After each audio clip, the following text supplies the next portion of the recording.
Als Solistin bei einem Klavierabend in Nora Barsi ist man autonom. Bei einem Klavierkonzert hat man Partner. Das Orchester, den Dirigenten. Was ist Ihnen lieber? Ist schwer zu sagen. Wenn es ein sehr guter Dirigent ist und man wirklich zusammen atmen kann und dieselbe Art von Phrasierung und Verständnis von dem Komponist hat, ist natürlich herrlich. Das ist aber nicht immer der Fall. Und also wenn man alleine spielt, dann kann man sich absolut ausdrücken, wie man will oder kann. Wer bestimmt das Tempo und überhaupt die Interpretation in so einer Zusammenarbeit? Ach, es geht zusammen, aber natürlich bei Solistenkonzerten ist es vor allem der Solist. Nicht, dass wenn er ein schnelleres Tempo oder langsamer absolut haben will, dann ist normalerweise der Solist. Aber wenn es gute Musiker sind, dann spricht man und findet ein richtiges Tempo. Aber vor allem der Solist. Mozart liebte dieses Konzert, was wir hier machen, das Köchelverzeichnis 451, ganz besonders. Er hat es für sich selbst komponiert und schrieb an seinen Vater, das wäre ein Konzert, bei dem man gehörig ins Schwitzen käme. Kommen Sie dabei auch ins Schwitzen? Er hat schwierige Partien, nicht? Also einige, die nicht so bequem sind. Aber es ist ein herrliches Konzert. Es ist sehr operatisch konzipiert. Es sind viele Phrasen, wo man absolut den Gesang hört. Überhaupt, also finde ich, dass Mozart von Seite der Oper konzipiert sein sollte, wenn man auch als Pianist spielt, nicht? Also die Oper ist immer da. Es ist zum Beispiel in diesem Konzert, es kommt eine Phrase.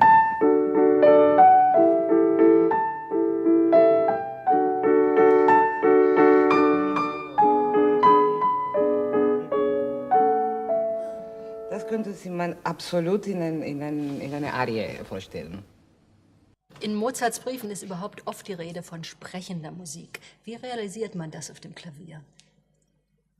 Ja, ich finde, also das findet man auch bei Beethoven und Chopin und alle, die sprechen immer von Prosodie im Fall von Beethoven oder sprechen. Ich finde, es ist diese Erregungen, die man in Stimme hat, wenn man irgendetwas betonen will oder wenn man traurig ist, dann spricht man mit einem anderen Tonfall, als wenn man wütend ist oder mit irgendeiner Leidenschaft. Es kann auch plötzlich mehr agitato sein, weil man so nervöser wird und in der Musik auch. Alles kann absolut durch die Töne rauskommen. Man muss es mit den Händen machen, aber es ist dasselbe, also diese Bewegungen in der Stimme. Hat das auch praktisch was mit Fingersätzen zu tun? Sicher. Also das ist etwas sehr wichtig, etwas Chopin sehr betont hat. Ich weiß nicht, ob jemand schon vor ihm es gesehen hatte, aber jeder Finger hat einen anderen Klang, sagen wir, und die haben auch eine andere Form. Also zum Beispiel der vierte hat einen ganz runder Ton, herrlich, also zum Singen. Der dritte ist kräftiger, der zweite ist etwas aggressiver, der Daumen ist dunkler. Und wenn man kann, vor allem in gesungenen Partien, dann also soll man versuchen, die Finger zu haben, die da ermöglichen, eine Phrase so zu sprechen, wie man es möchte. Sie machen also Ihre eigenen Fingersätze. Ja, absolut. Außerdem ist jede Hand anders, nicht? Ich muss noch mal auf Mozart zurückkommen. Viele Interpreten haben große Probleme mit ihm, obwohl das rein manuelle ja sehr viel einfacher ist als das, was später komponiert wurde. Wie kommt es zu diesem Problem? Ja, es ist einfacher insofern, als es weniger Noten hat, also weniger Stimmen. Ja, sagen wir, ein Klavierkonzert hat nicht 4 Stimmen wie bei Schumann oder so. Aber es ist so delikat und so transparent, dass das eine der großen Schwierigkeiten ist. Die zweite, eben, dass mit so wenigen Noten trotzdem alles gesagt sein sollte.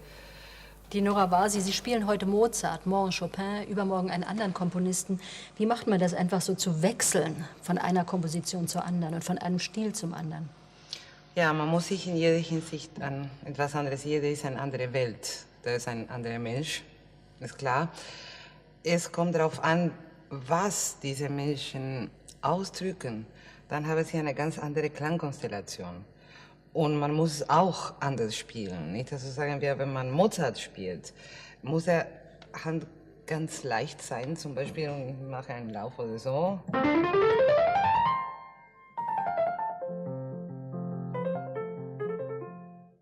Wenn man Chopin hat zum Beispiel, auch ein Lauf, die versuchen vom zweiten Konzert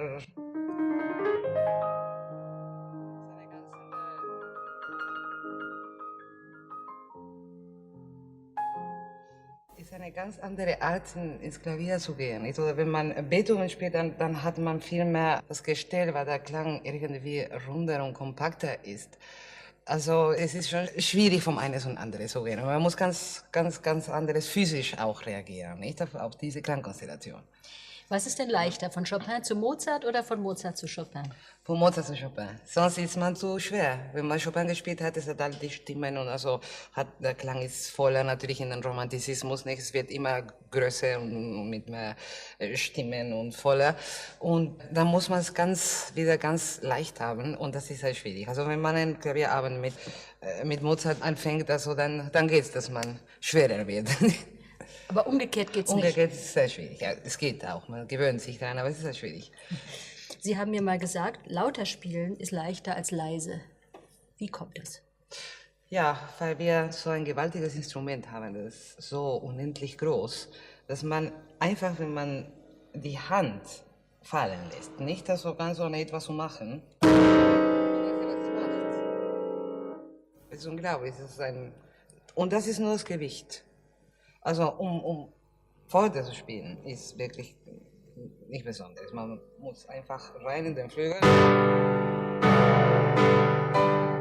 Schwierig, ich sage also Piano und Pianissimo und dass es trotzdem singt und dass es in einem großen Saal diese Klangqualität hat, dass der Zuhörer 3000 Sauchebene da so weiter weg sitzt und so weiter. Mit zum Beispiel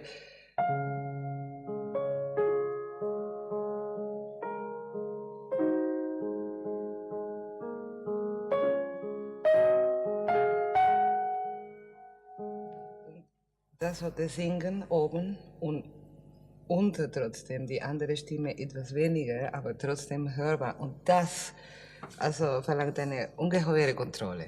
Nicht? Und das ist das wirklich Schwierige beim Klavierspielen. Den Ausdruck, um was man sagen will, nicht, aber als Realisation. Man hört heute sehr oft Extreme. Langsame Sätze werden sehr, sehr langsam gespielt und schnelle übermäßig schnell. Wo findet man das richtige Tempo, das Tempo giusto, von dem die Klassiker so oft sprechen?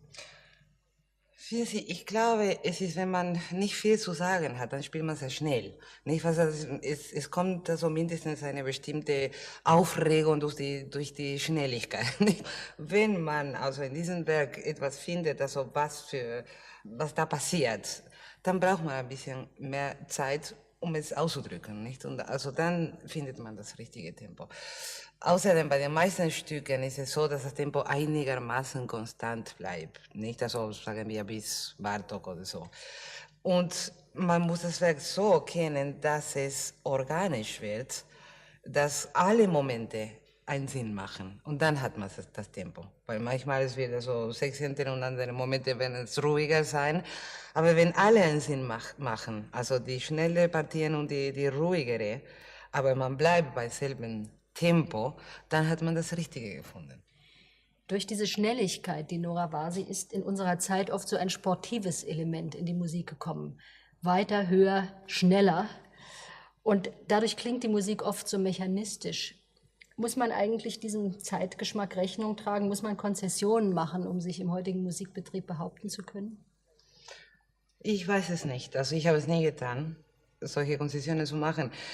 Ich gehöre natürlich zu dieser Zeit und was ich zu sagen habe, wird etwa von dieser Zeit, weil ich jetzt lebe, das ist klar. Aber wie ich meine, dass es sein sollte, nicht? Ich mache keine Konzession.